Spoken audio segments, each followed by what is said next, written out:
Beyond the Mic with Sean Dillon. We're joined on the star line by senior editor of The Week magazine and contributor to GQ, New York Magazine, and The Atlantic. His first book takes a look at the rise and fall and rise again of romantic comedies in From Hollywood with Love. We welcome Scott Meslow. Hey, Sean. Thanks for having me. Scott, let's go beyond the mic. You've covered everything from the Jackbox to asking if Geely was really that bad. And P.S. it was. While I was examining the rom-com, something that you felt so necessary to be done. You know, when I was thinking about what I wanted to do for a book, I've covered film and TV journalism for a while, and I just started to think there are so many great romantic comedies that people love. You know, there's clearly an audience for them, and no one has ever really, to my knowledge, done the genre justice, really gone in and gotten the stories, talked to the filmmakers who made them, the actors, the writers, and really unpacked how these movies came together, why the 90s in particular was such a great time for the movies. So to just sit down and talk with those people felt like a great opportunity, and it turned out to be. Which actor or actress in your mind has gotten a raw deal from all that you cover in your book? Wow, that's a good question. I think Katherine Heigl was treated pretty unfairly after Knocked Up. Knocked Up is one of the movies I cover in the book, and she, that was a big breakout performance for her, but she kind of got the reputation of being a diva and made a couple rom-coms that didn't hit as well. And I think really just kind of was treated unfairly by the culture after that, when she is a really talented actress who I think can do plenty of great work. So I hope she gets another shot at like a real mainstream studio rom-com, because I'd love to see it. What makes a romantic comedy such an easy watch for your wife, daughter, and your rescue dog? That's a good question. I think rom-coms are an easy watch for anybody. I think that's what I like about them, in part, that if you have had a hard week at work and it's a Friday and you are looking for, I'm going to have a glass of wine, I'm going to relax, there is something really satisfying and soothing about the rhythms of a rom-com. And it doesn't mean it's not a serious piece of filmmaking that's worth paying attention to and considering, but just the baseline, the enjoyability and the escapism of that. I think there's something really powerful that movies can do there. And I think rom-coms are a great example of that at its best. You say in your book you only put the rom-coms in that you really liked in it. I did enjoy the reference to Love Potion number 9. Very underrated rom-com. But was there one you could have put in but talked yourself out of? Yeah, there was. Certainly earlier on, I had a whole chapter about the teen romantic comedies where I was going to get into Clueless and 10 Things I Hate About You and all movies I love.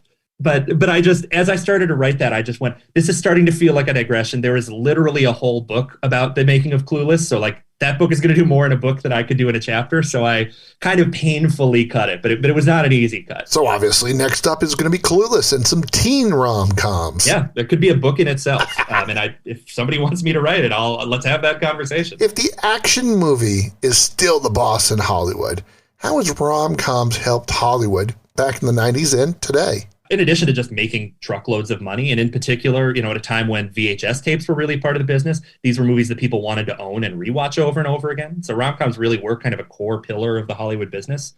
But I also think they launched basically every star that people like today. I mean, if you literally, most famously, of course, we had Meg Ryan and Julia Roberts, kind of a 1-2 punch with When Harry Met Sally and Pretty Woman, but it's where Sandra Bullock comes from. It's really where Tom Hanks came up. It's where Hugh Grant comes from. I mean, these are all kind of the actors who set up modern Hollywood. And I think rom-coms are where audiences fell in love with them in the first place. So I think you really can't overstate how important the genre was to all of Hollywood. With streaming services able to play rom-coms on demand, how does the rom-com have to evolve? I think they're getting smarter. I think they know that audiences are used to the rom-com tropes. And so at this point, they kind of find ways to subvert them.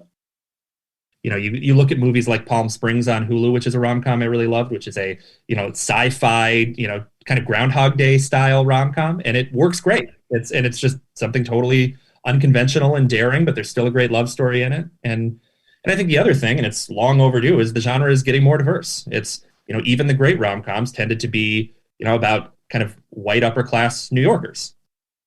And that was working in journalism or architecture, like that was just kind of the rom-com trope. And I think we're now at a point where you're getting rom-coms about people who are not wealthy. You're getting rom-coms about people who are not white. You're getting rom-coms about relationships that are not traditional heterosexual relationships. And I think it's leading to more creative films. And I think it's leading to it's better serving the audiences because there are more types of relationships out there. It's time for the Rocky Maid. 8 random questions. Answer with the first thing that comes to your mind. There is no pressure. Scott, what's your favorite of all your celebrity interviews? Wow. Judy Greer. How about the movie that others may hate, but you secretly love? Bridget Jones's Baby. What's the least surprising movie Josh Gad is in? Frozen. I know you like to play them. How about, what is your favorite of the How to Host a Mystery games? The one based on the TV show Twin Peaks. What's the most underrated TV show of all time? I mean, you're a critic. You've seen it all. I know, and I like it all. That's what's hard. Let's go with Better Off Ted. Very interesting. How about your favorite smartphone app? Wordle. Wordle on my browser. Scott, what's a promise you'll never, ever break? Be with my wife forever. Wedding vows. I'm going to really put you to the test. What is your favorite Sherlock Holmes movie of all time? One of the Jeremy Brett ones. I'd have to think harder to pick which one. If you're enjoying these conversations, please check out another Beyond the Mic episode to find more actors, artists, and people you need to know. We'd also appreciate a like and subscribe on the Good Pods app. It's time for One Big Question with Scott Meslow, author of From Hollywood with Love Beyond the Mic. Scott, if you could write the perfect rom-com movie, which 2 stars would you want to star in it? Where would you want it based in? And who would play the villain? Wow, I love this question. Well, let's start with my setting. Let's go ahead and set this on an alien planet. This is going to be a far future romantic comedy between 2 astronauts who hate each other but have been assigned to go to the same planet. And we are going to go ahead and cast Mads Mikkelsen. Coincidentally, you named your rescue dog after. I did. It's true. So I'm a true blue fan. And Ava Green. We're going to make it a little Casino Royale reunion about 2 astronauts stuck on a planet who hate each other and then realize they've loved each other all along. So who's the villain trying to separate the 2?